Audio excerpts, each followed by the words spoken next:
وہ کریم کتنا ہے، مہربان کتنا ہے۔ ملا رومی رحمت اللہ علیہ فرماتے ہیں بہت بڑا مجرم تھا ایک بندہ، بہت بڑا گناہگار تھا، بت کو پوجتا تھا، تھک گیا ساری رات بت کے سامنے کھڑا تھا، معاذ اللہ یا صنم یا صنم یا صنم کہتے، تھک گیا، نیند آ گئی، اونگ آ گئی۔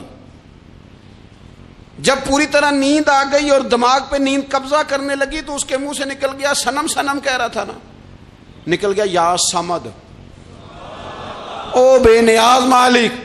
رب کریم نے فرشتوں سے فرمایا دوڑ کے جاؤ، جو کہتا ہے اسے دے دو۔ فرشتے کہنے لگے مالک وہ تو بت کو پکار رہا تھا، اس نے تو غلطی سے نام لیا ہے۔ فرمایا مجھے نہیں پتا، لیکن دیکھو نا اس نے مجھے پکارا تو ہے نا، کتنی دیر سے جھوٹے کو پکار رہا تھا، اس کا معاملہ حل نہیں ہوا، اب اگر سچے کو پکارنے پہ بھی حل نہ ہوا تو فرق کیا رہ جائے گا؟ دے دو جو مانگتا ہے، دے دو۔ میرے دوست گھر پتہ چل جائے وہ کریم کتنا ہے، وہ مہربان کتنا ہے۔ میرے رسول پاک علیہ الصلوۃ والسلام نے تو فرمایا تیری آنکھ سے اگر اس کے خوف سے اتنا آنسو بھی نکل گیا جتنا مچھر کا پر ہوتا ہے، تو جس طرح بھینس کے تھنوں سے نکلا ہوا دودھ واپس تھنوں میں نہیں نہ جاتا، جو اتنا بھی روئے نہ روئے اللہ کے خوف سے، وہ بندہ دوزخ میں نہیں جائے گا۔ تھوڑی دیر کے لیے ڈر جائے اپنے رب سے، آئے تو صحیح۔ عدم معرفت غفلت پیدا کرتی ہے، تو آ تو صحیح، وہ تو کریم ہی بڑا ہے، وہ تو مہربان ہی بڑا ہے۔ حضرت زنیرہ رضی اللہ تعالی عنہ حضور کی صحابیہ ہیں۔ ایام جو مکے کے تھے مسلمانوں پر بڑی آزمائش کے تھے، انہیں بڑا مارا کفار نے، اتنا مارا کہ ان کی بینائی چلی گئی، نظر آنا بند ہو گیا۔ کافروں کی عورتوں نے تانا دیا کہ تو نے ہمارے بت چھوڑے ہیں نا، تو دیکھنا تیری بینائی چلی گئی۔ تو جناب زنیرہ اللہ پہ بھروسہ، توکل، معرفت الہی کا جذبہ، اٹھ کے کھڑی ہو کہنے لگی چپ کرو، تمہارے جھوٹے بت کیا کر سکتے ہیں، میرا رب چاہے تو صبح جب میں اٹھوں تو میری آنکھیں روشن ہو، اگر کریم کرم کر دے۔ لوگ کہتے ہیں واقعی ایسا ہوا، جب وہ سویرے اٹھی تو اللہ نے ان کی روشنی واپس کر دی تھی۔ تجھے پتہ چل جانا وہ مہربان کتنا ہے۔ وہ ایک بزرگ تھے تو ان سے کسی نے کہہ دیا کہ اگر آپ کا حساب آپ کے ماں باپ کے ذمہ ہو جائے تو پھر کیسا، پوچھنے کے لیے قیامت میں اگر ماں باپ حساب لیں تو پھر کیسا۔ تو بڑے سیانے لوگ تھے جو دل والے تھے، کہنے لگے نہیں، رب کریم ہی ٹھیک ہے، اس لیے کہ وہ ماں باپ سے کہیں بڑھ کر پیار کرنے والا ہے۔ اگر یہ معرفت مل جائے وہ کریم کتنا ہے۔ اور جب بندہ پوری طرح اس کی بارگاہ میں آ کے تڑپ جاتا ہے نا، مولا میں جاؤں کدھر، تیرا دروازہ چھوڑ کے جاؤں کدھر۔ اقبال کہتے ہیں وہ ایک سجدہ جسے تو گراں سمجھتا ہے، 1000 سجدوں سے دیتا ہے آدمی کو نجات۔ تجھے جگہ جگہ جھکنا نہیں پڑے گا اگر تو صحیح معنوں میں اپنے رب کی بارگاہ میں جھک جائے۔ تو میرے عزیز کوشش کریں کہ اس کی معرفت، اس کا کرم، اس کی عطا اور اللہ تبارک و تعالیٰ کے حاضر و ناظر ہونے پر عین الیقین، حق الیقین حاصل کریں۔ اور پھر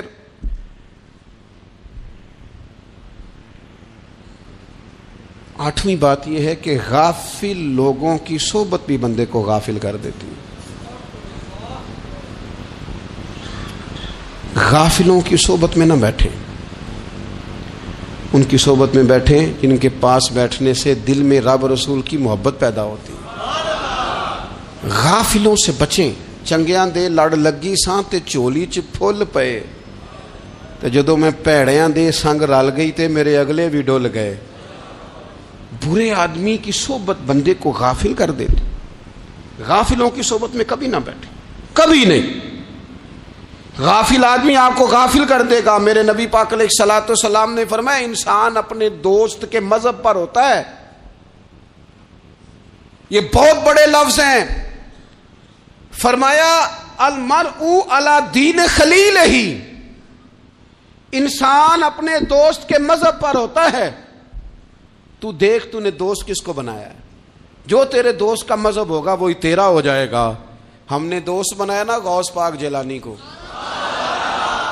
ہم نے یاری لگائی ہے نا داتا علی اجمیری سے، ہماری نسبت ہے نا معین الدین اجمیری سے، ہمارا تعلق ہے نا بہاؤالدین زکریا ملتانی سے، ہمارا رشتہ ہے نا حضرت مجدد الفسانی سے، ہم ماننے والے ہیں نا اعلیٰ حضرت بریلوی کے.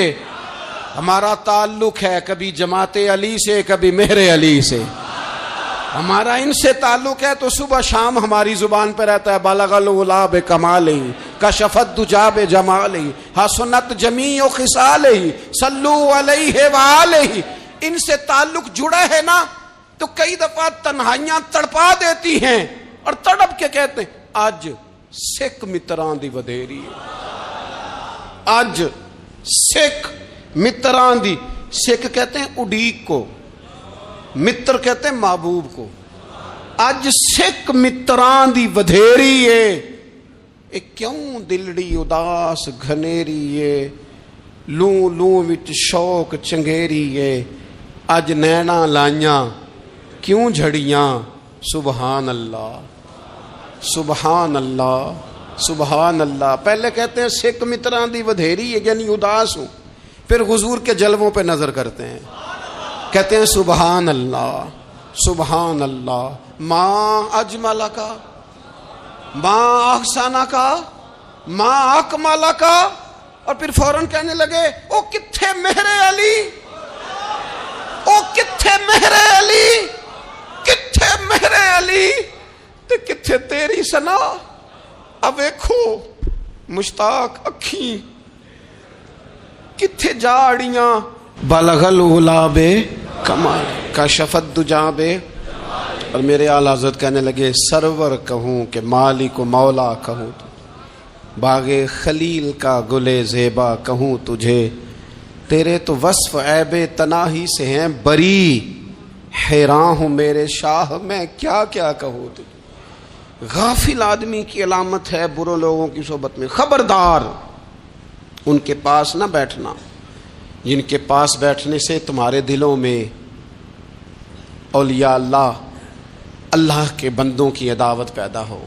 خبردار خبردار ان کے پاس نہ بیٹھنا جن کے پاس بیٹھنے سے تمہارے دلوں میں حضور کی اولاد پاک کے بارے میں شک پیدا ہو. خبردار اس شخص کے پاس نہ بیٹھنا جو امام حسین ابن علی کے بارے میں کوئی کمزور بات کرتا ہو، بچنا. خبردار اس سے بچنا جو حضور کے صحابہ کے بارے میں بات کرے، بچنا بچنا اس سے. جو سیدنا ابو بکر صدیق کے بارے میں کوئی،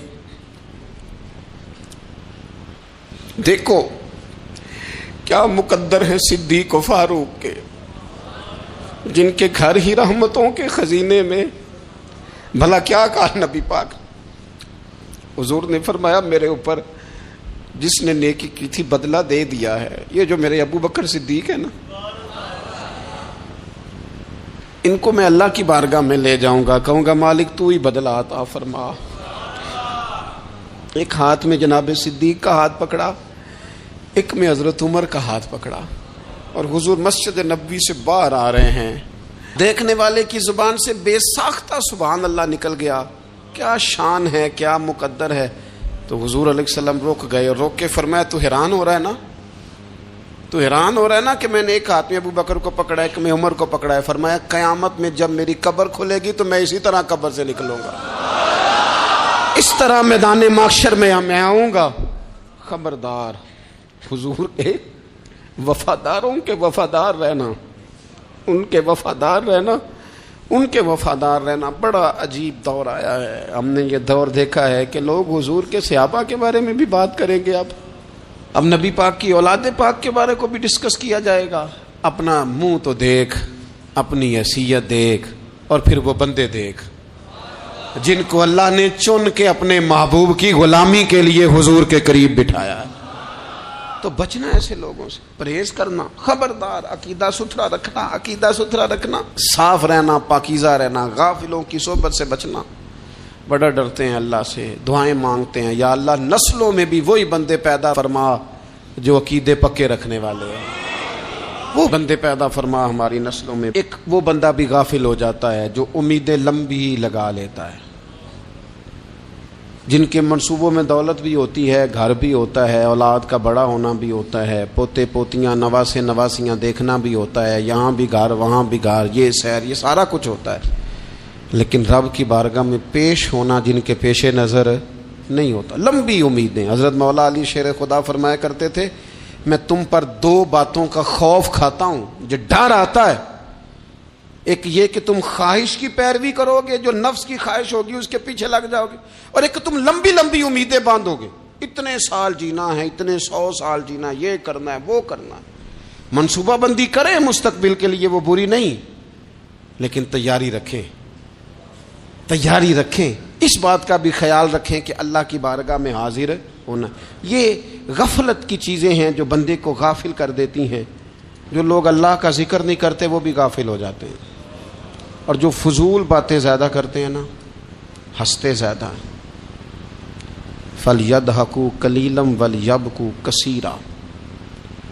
قرآن کہتا ہے زیادہ رویا کرو، کم ہنسا کرو.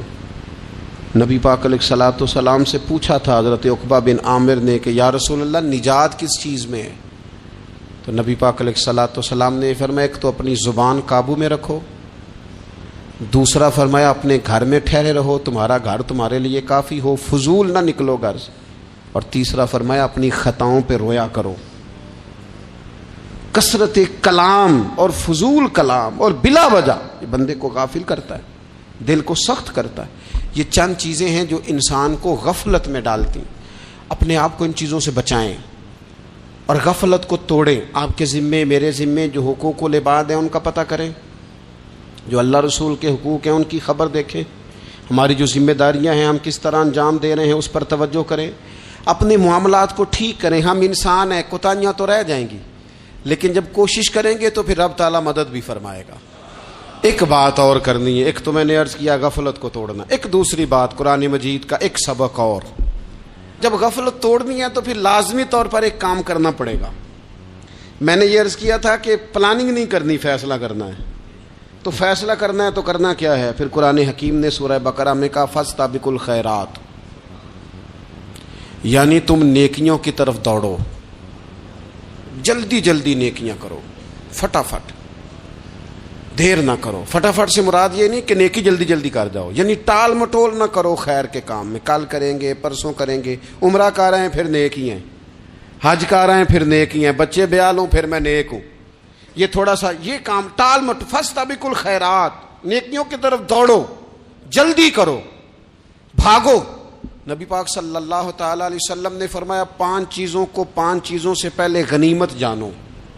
حضور علیہ الصلوۃ والسلام فرمانے لگے ایک تو تم جوانی کو نہ بڑھاپا آنے سے پہلے پہلے غنیمت سمجھ لو. نبی کریم صلی اللہ تعالی علیہ وآلہ وسلم ارشاد فرمانے لگے کہ اپنی صحت کو غنیمت جان لو بیماری آنے سے پہلے پہلے. پھر حضور علیہ الصلوۃ والسلام فرمانے لگے اگر اللہ نے تمہیں مال دیا ہے، وسعت دی ہے، تو نیکی کر لو، خرچ کر لو اللہ کے راستے. خدا نہ خواستہ تم پر غریبی آ جائے. اور پھر حضور سید عالم صلی اللہ تعالی علیہ وسلم فرمانے لگے اگر تمہیں اللہ نے کچھ فراغت دی ہے، بہت زیادہ مصروف نہیں ہو، تو غنیمت جان لو، جلدی سے نیکی کر لو قبل اس کے کہ تم مشغول ہو جاؤ. اور 5ویں بات حضور نے بیان کی، فرمایا زندگی کو غنیمت جانو موت آنے سے پہلے پہلے. جلدی سے نیکی کر لو. نیکی کے لیے ساری زندگی منصوبہ بندی نہ کرتے رہو. نیکی کے لیے دیکھو نا، ہماری زندگی میں یہاں دنیا میں رہ کے چند منٹوں میں وہ نیکی کی جا سکتی ہے جو قیامت کے بعد صدیوں کا ہمارا فائدہ کرے گی، صدیوں کا فائدہ کرے. کرتے نہیں. پلاننگ کر رہے ہیں، منصوبہ بندی کر رہے ہیں، بس تیاری کر رہے ہیں، بس حضرت آپ دعا کر دیں، اللہ تعالیٰ دعائیں بھی قبول فرمانے والا ہے. لیکن جو نیکی نصیب ہوتی ہے اسے جلدی سے کر گزریں، اسے فٹافٹ کریں. میں ایک گاؤں میں گیا، اب تو خیر وہ دور نہیں رہا، یہ 10-15 سال 20 سال پہلے نا جو نوجوانوں کی مصروفیات ہوتی تھیں ان میں سے ایک مصروفیت یہ ہوتی تھی کہ گندم لے کے چکی پہ جانا ہے، آٹا پسوا کے لانا ہے. یہ ایک بڑی، چونکہ سبھی گھروں کے اندر سال کے لیے گندم سٹاک کر لی جاتی تھی، تو گندم لے کے جانا یہ ایک ڈیوٹی ہوتی تھی. ایک نوجوان ایک گاؤں میں، اس کی مجھے تعریف سننے کو ملی. تو ایک بوڑھی اماں کہنے لگی یہ تو بڑا نصیباں والا ہے، سارے اندر آٹا پہ آ لے ہوتا ہے. اور آتے جاتے پوچھ لیتا ہے کہ اماں کوئی، کہنے لگی میرے بچے باہر ہوتے ہیں، یہ مجھے دوائی بھی لا دیتا ہے شوگر کی، میں مریضہ ہوں. یعنی خیر جتنی ہو سکے جتنی. میرے ایک سنگی ہیں تو سڑک پہ کوئی بندہ کھڑا ہوتا ہے نا، اللہ تعالیٰ انہیں سلامت رکھے، بندہ کھڑا ہوتا ہے تو کہتے ہیں میں اس سے پوچھ لیتا ہوں بابا جی کدھر جانا ہے، فلانی جگہ جانا ہے، تو کہتے ہیں میں موٹر سائیکل پہ بٹھا لیتا ہوں.